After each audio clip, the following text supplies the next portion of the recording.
if all goes to plan. Ooh, that's kind of loud. Is that kind of loud for you guys?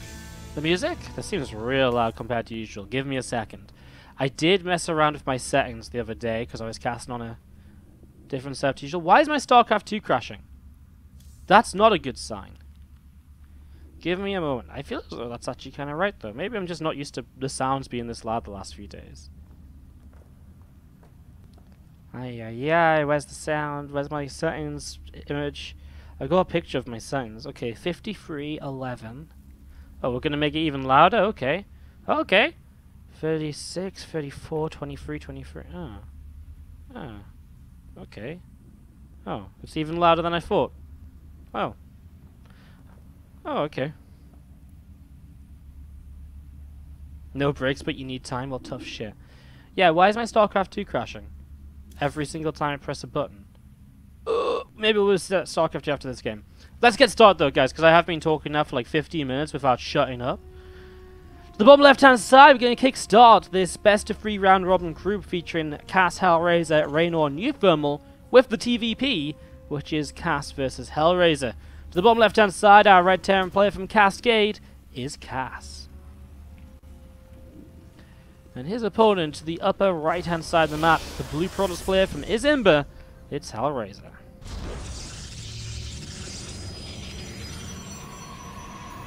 The replay pack is out light if you check your Twitch inbox. It was out like 4-ish days ago. It's been out a little while. It will be in your Twitch inbox. No breaks, but yeah, so like, I'm kind of excited. Maybe you guys aren't. Maybe you guys think rebroadcasts fucking suck. But nowadays, everyone's running vodcasts anyways. I figured, why not just do a better version of vodcasts? Like, you know, everyone's sending these, like reality check here. Everyone is sending these, you know, numbers to sponsors like, hey, look at us, we stream 24/7. As by the way, Hellraiser has been completely duped here. A barracks in the back of the natural means that he's opening as though Cass is on one base, but in reality, Cass is just looking to expand here very soon. And Hellraiser, he'll be a little bit, again, a little bit of a dupe here, as we'll see this orbital coming in the next couple of moments. But yeah, everyone's like, oh yeah, hey sponsors, look at us. We have extra X thousand viewer hours because we run vodcast and it counts into our stats.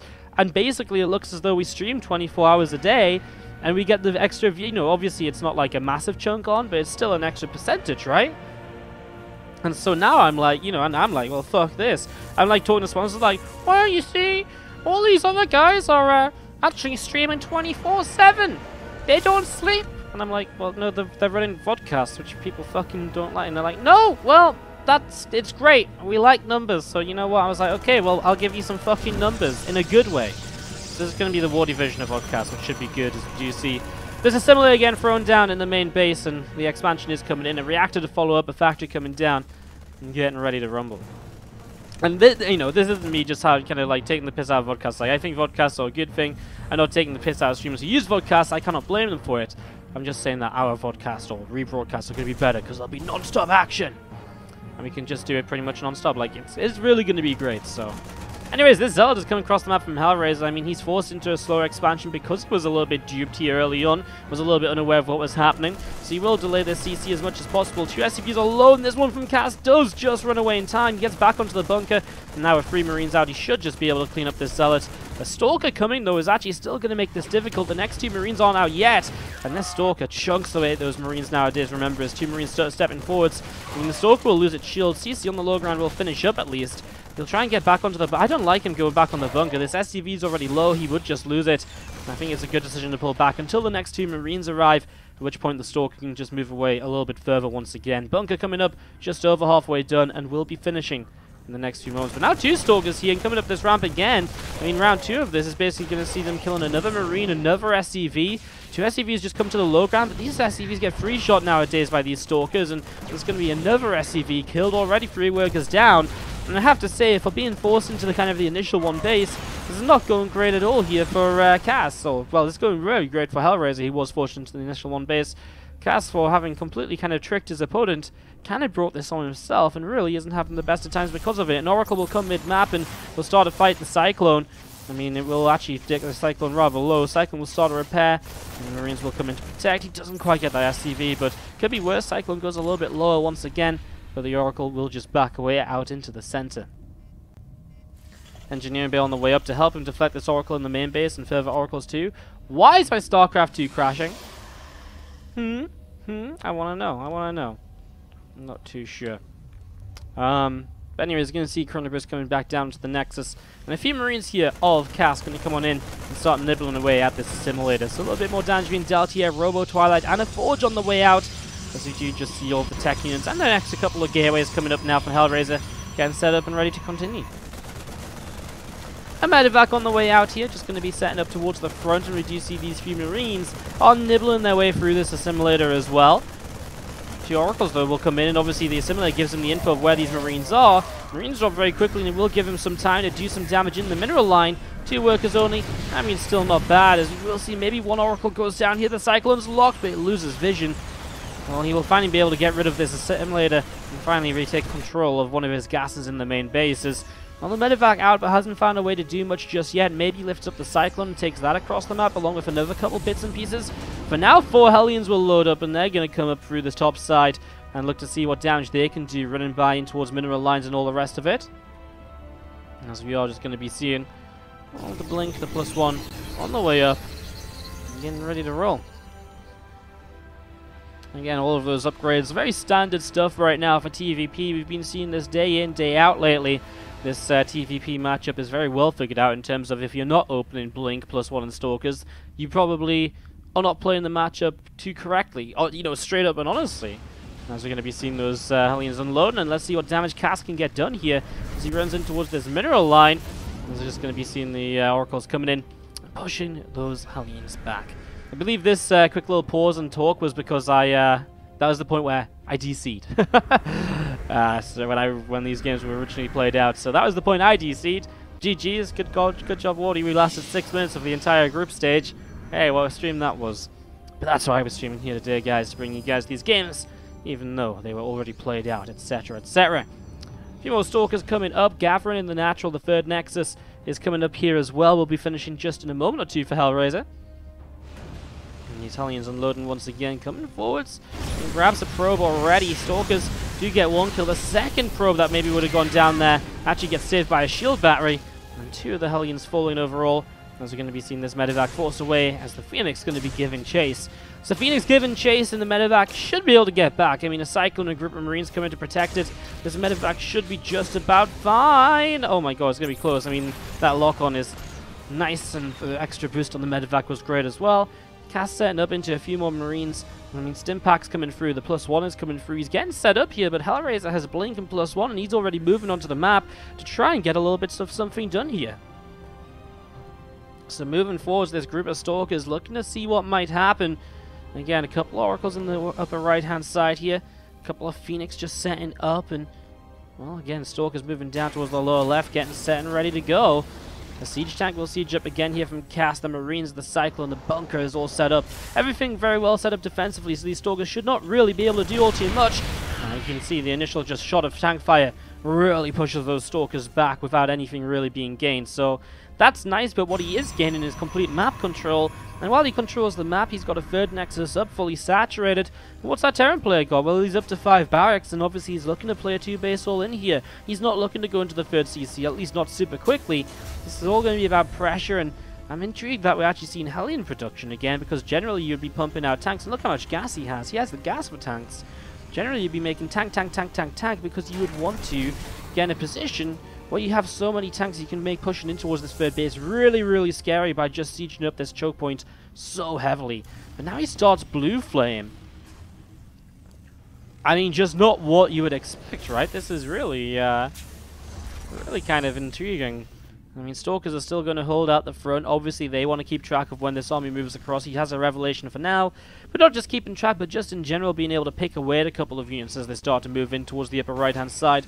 That's also going to be a fairly solid way to play this out, basically, is Marines, the Cyclone, gathering up out the front. And we're going to see the couple of Oracles throwing down that stasis ward there. Just again, something to try and slow down this army of Cass if it does try and move out and towards the upper right-hand side of the map. Combat shields are starting up on another barracks here in the main.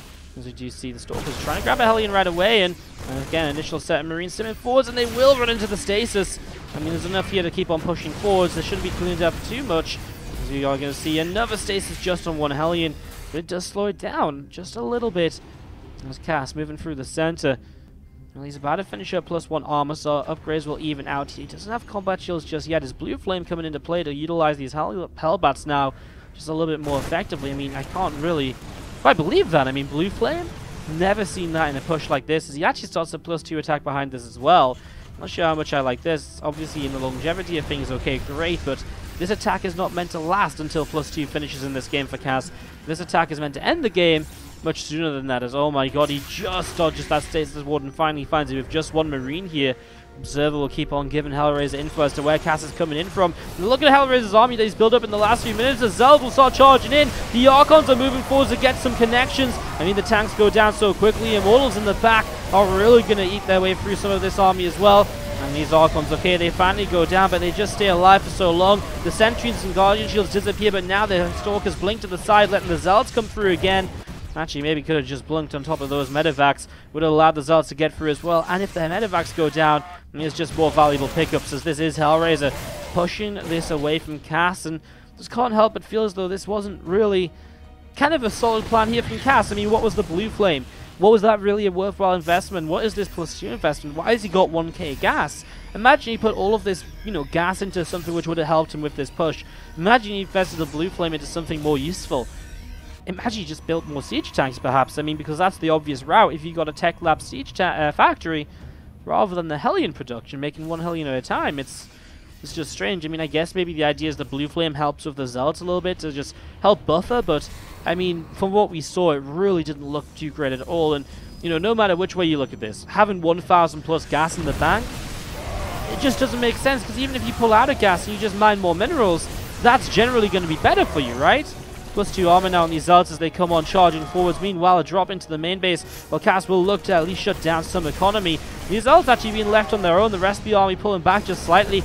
Is it going to be a recall home? No, he's got plenty of Stalkers here. A couple of Mortals. Zealots warping in are starting to charge on through as well. And this drop will be cleaned up. And the full medevac goes down. Cass loses out on that nice and quickly. Hellraiser does manage to clean up and defend. There's now the rest of his army setting out in towards the center. Looking to see what's going to happen next. Again, +2 attack going to be on the way up still on this Forge. And we'll give 2-2 upgrades against the 2-1 here. Right now the upgrade's fairly even, I guess. A couple of Libs coming into play. There's actually not many Stalkers with this army at the front, so Libs could cause a slight issue, but the Warp Prism's nearby, and a Stasis Ward all over again. I mean, that just might give the Pros player enough to just justify leaping on top of this. The Libs are actually so far forwards, they take a long time to siege.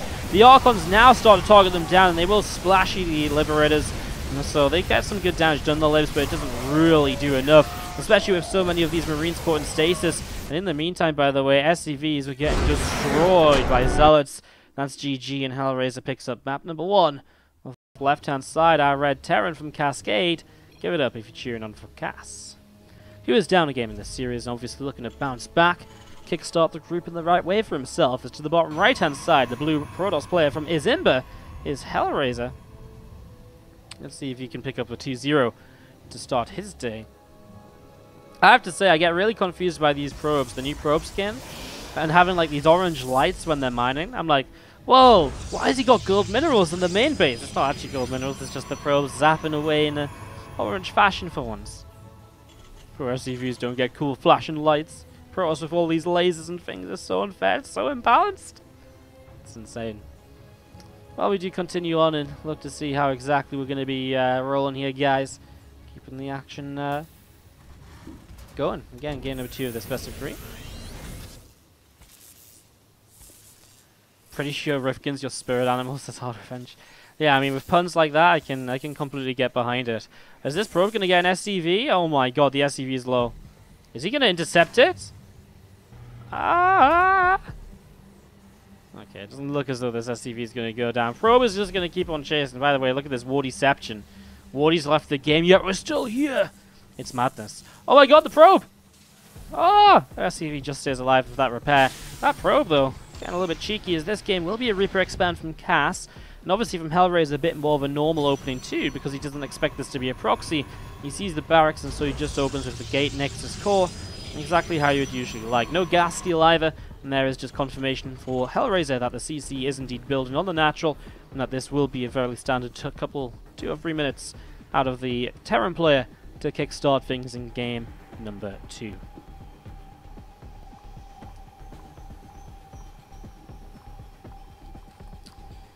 Factory on the way up as well from Cass. I mean, we're expecting some sort of 1-1-1 base pressure to try and open up with here, try and get some damage done and so on.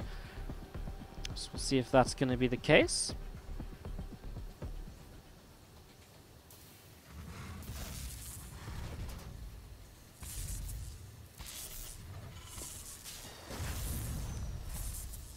Let's see, we're just going to get nibbled at by this probe, so we're just going to be seeing the, again, attempt to delay the CC just slightly.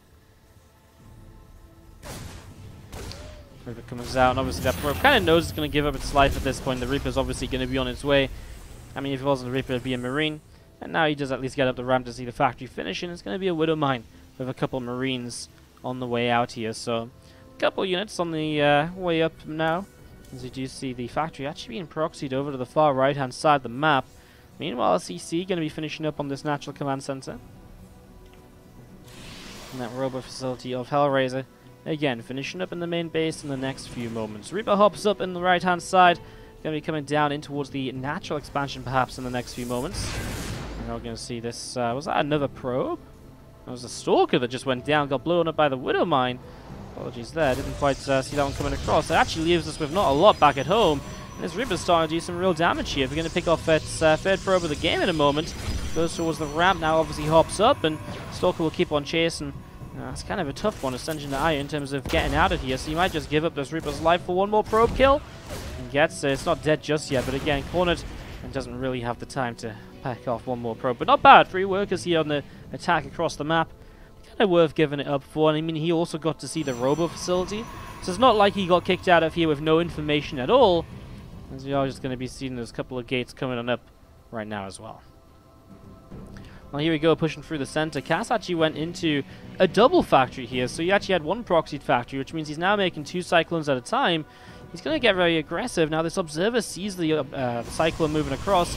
He actually added a shield battery into his main mineral line. That's not going to help him too much at the front, though. Hellraiser also rushing up into a Robo Bay. I mean, that's tech which is also not going to help him defend here in the very early stages. As we're going to be seeing the few extra Stalkers warping. Can he get some shots here initially? Well, this is awkward because now a Cyclone from the right-hand side makes this much more difficult. The Widow Mine pushing forwards too will begin to burrow. 1 Stalker is very low and will now go down. He's gotten those Cyclones though, and counting back because he's been able to pick up one of them. I mean, the Cyclone's still being kind of kept out of range. The Stalker's now starting to work his way through probes, but the probes pulling away quite nicely as well. And this Cyclone is very slow to pick up any actual kills here. Finally, 3 workers go down, but so much of this army is being cleaned out. And there's just the 1 Widow Mine here, which is actually going to go off and will kill 2 Stalkers. 2 more Cyclones arriving, and so Hellraiser is still in a little bit of trouble here. Shield battery is about to finish up. These Cyclones are pushed so far forwards, but now the shield battery comes in and the probes are being saved. Okay, now the probes are going down as the shield battery switches onto the Stalkers. It's giving them a lot of time though, and these Stalkers will, as they hit from absolute trucks at the moment, going to pick his way through all of those Cyclones, and so this is going to be cleaned up, pushed back. Hellraiser is going to be putting himself into a position here to potentially go up 2-0. Widow Mine on the way out on the right side. Another Cyclone on the way at home as Hellraiser will very simply switch into forward, switch into the Twilight. And obviously that will lead him to +1 and Blink, but he already has a Robo Bay up, remember, so he's already gotten a Disruptor out. Kind of like a oh shit moment, like, oh, you know, I'm under attack, let's get out anything I can ASAP. And obviously from there can throw into Colossi, etc. to continue on as well.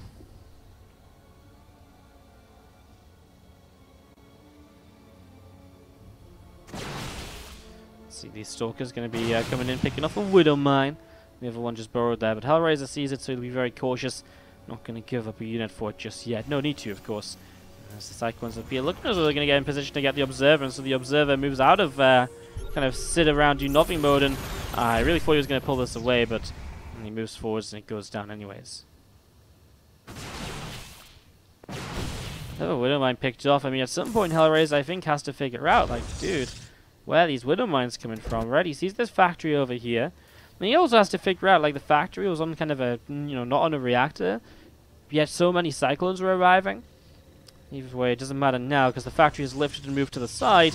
Even if he was to kind of find it, it would just float up to the corner. I mean, it's not even... It doesn't make too much of a difference to pick off.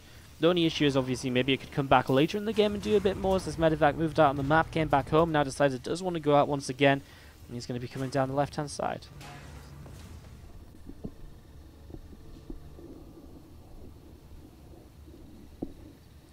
Two Cyclones in this medevac. Meanwhile, we do see the siege tank is on the way up. Stimpack +1 attack will coming through in terms of upgrades from our Terran player here. There's fast Colossus player from Hellraiser. Well, it's not forcing much out of his opponent just yet. He's bypassing Thermal Lance as well. Which about, a couple of weeks ago when Colossi play kind of came back into the meta, I was kind of feeling like, skipping Thermal Lance is more of a mistake. But nowadays, a lot of people are skipping Thermal Lance to then switching to Templar Archives quickly, only making 2 Colossi in total. Now, if he goes past 2 Colossi, then it probably is a mistake, but there is Templar Archives, and so switch up into Storm nice and quick kind of just justifies skipping Thermal Lance. I mean, it's still not great to have 2 Colossi that don't have range, but it does allow you for that faster switch up, which can maybe force the Terran to overreact and potentially make some mistakes along the way. This game as well, by the way, no blink, it's straight into charge, so Hellraiser are really playing that a little bit differently to what we've seen before. As you do see, this Terran medevac does get deflected from the main base, will not be successful. So wouldn't mind just holding the top side pathway up here, that factory to the right hand side, and that's everything that's out on the map for the Terran player. If you look at the vision of the Protoss, he's got an observer up this side, he's got an observer to the left, an observer out front, really just good vision all around.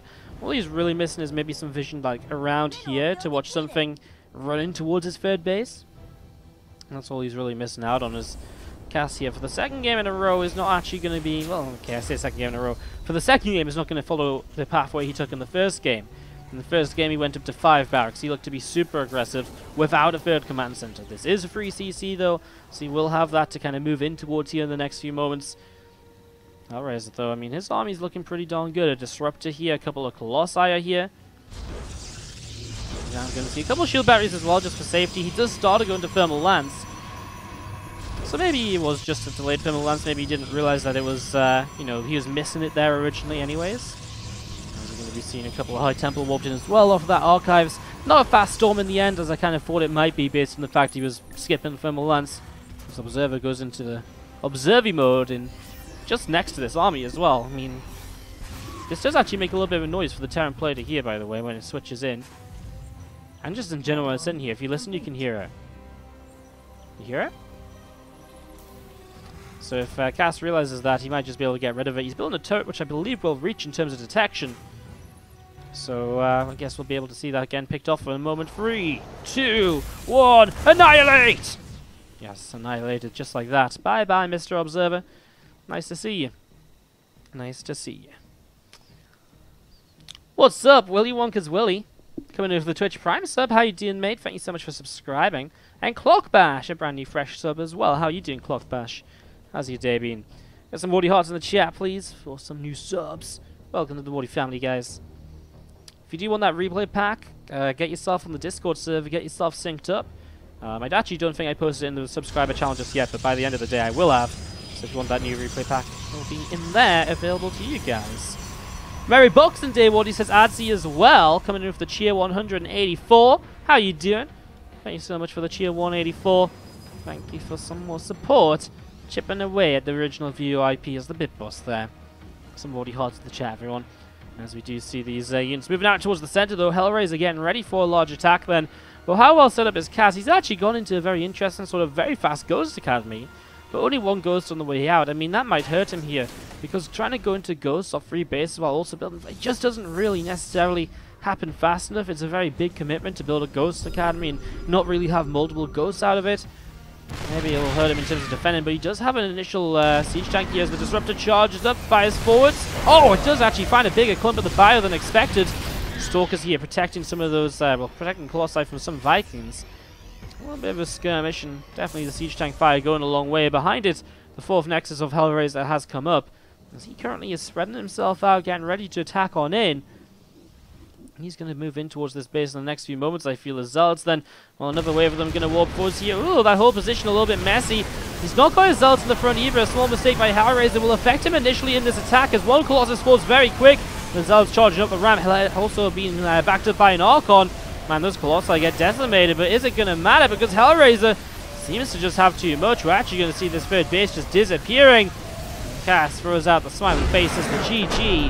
Hellraiser will pick up game number 2 of this best of 3 series.